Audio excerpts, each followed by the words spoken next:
అవంతిపురానికి రాజుగా ఉన్న విక్రమాదిత్యుడు తన జ్ఞానానికి, న్యాయబద్ధమైన పాలనకు ప్రసిద్ధుడు. అతనికి 2 కుమారులు, ఒకరు ధైర్యసాహసాలతో కూడిన తొందరపాటు యువరాజు ఆర్యన్, మరియు పాండిత్యంతో కూడిన, ప్రశాంతంగా ఆలోచించే ధ్రువ్ మరొకరు. విక్రమాదిత్యుడి పాలనలో రాజ్యం సుసంపన్నంగా సాగుతూ ఉంది. కానీ విక్రమాదిత్యుడి హృదయంలో ఒక ఆందోళన ఉంది. తన వృద్ధాప్యం మరియు తన తరువాత ఎవరు వారసుడవుతారన్న ప్రశ్న తనను ఎప్పుడూ వేధిస్తూ ఉంటుంది. ఒకరోజు ఒక ఎండగల వేసవిలో, ఒక ప్రసిద్ధ మునిగురువు అవంతిపురానికి వచ్చాడు. ధ్యానం అనంతరం, అతడు ఒక నిగూఢమైన భవిష్యవాణిని వెల్లడించాడు. అవంతిపురానికి తదుపరి రాజు, తన అతిపెద్ద కోరికను రాజ్యం కోసం త్యాగం చేసేవాడు అవుతాడు. కాని జాగ్రత్త, ఒక దాగిన ద్రోహం చుట్టూ తిరుగుతోంది. నిజంగా నిస్వార్థుడైన వాడే దాన్ని గుర్తించగలడు. ఈ భవిష్యవాణి అందరిలో కలకలం రేపింది. అప్పుడు యుద్ధ విజయం నాకు అత్యంత కావలసినది అయినప్పటికీ, భవిష్యత్తులో ఎలాంటి యుద్ధాలను నడపను అని ఆర్యన్ ప్రకటించాడు. శాంతి కోసం నేను ఒక త్యాగం చేస్తాను. నేను ఎంతో ప్రేమించే పుస్తకాలను, విజ్ఞానాన్ని, వాటన్నింటినీ వదిలి పరిపాలన చేస్తాను అని ధ్రువ్ నిశ్చయించుకున్నాడు. రాజు విక్రమాదిత్యుడు ఈ సంఘటనలను తేలికగా తీసుకుంటూ నవ్వుతూ చూశాడు. కాని అతని కళ్లలో ఊహించలేని భావం మెరిసింది. కొద్ది రోజులకే అవంతిపురానికి సంపదకు మరియు శుభానికి సంకేతమైన అత్యంత విలువైన రత్నం, సూర్యమణి, భాండాగారంలోని భద్రమైన గదిలో నుంచి మాయమైంది. భయం రాజ్యాన్ని కమ్ముకుంది. గుమాస్తాలను విచారించారు, గదులను శోధించారు, కాని ఎటువంటి జాడలేదు. విక్రమాదిత్యుడు కోప్పడకుండా ఒక ప్రకటన చేశాడు. ఎవరైనా సూర్యమణిని తిరిగి తీసుకురాగలిగితే లేదా దాని దొంగను కనుగొంటే, అతడే నిజమైన నిస్వార్థుడు, నా వారసుడు అవుతాడు.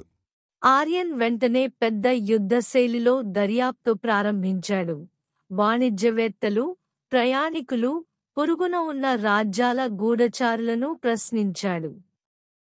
కాని ధ్రువ్ మాత్రం మరో దారి ఎంచుకున్నాడు. రాచమందిరపు పురాతన గ్రంథాలను చదువుతూ, పాత చోరీల చరిత్రలను, మట్టిగదుల నిర్మాణ పథకాలను అధ్యయనం చేశాడు. రోజులు వారాలుగా మారాయి. ఆర్యన్ దర్యాప్తు వల్ల ఏమీ సాధించలేదు. ధ్రువ్ గ్రంథాలయాల నుండి బయటకు వచ్చాడు, ముఖంలో ఆందోళనతో. అతను రాజు దగ్గరకు వచ్చి, రత్నాన్ని కాదు కాని ఒక గ్రంథాన్ని ఇచ్చాడు. ధ్రువ్ ప్రారంభించాడు. నాన్నగారు, సూర్యమణిని ఎవరూ దొంగిలించలేదు. అది భద్రమైన గదిలోనే లేదు. ఎందుకంటే ఆ భద్రమైన గదిలో ఒక రహస్య గది ఉంది. అది రాయల కుటుంబానికి మాత్రమే తెలుసు. ఆ రత్నాన్ని మీరే చాలా నెలల క్రితం దాచారు. రాజు విక్రమాదిత్యుడి కళ్ళు కాస్త వెడల్పయ్యాయి. ధ్రువ్ కొనసాగించాడు. మీరు రాసిన వ్యక్తిగత డైరీను నేను గ్రంథాలయంలో కనుగొన్నాను.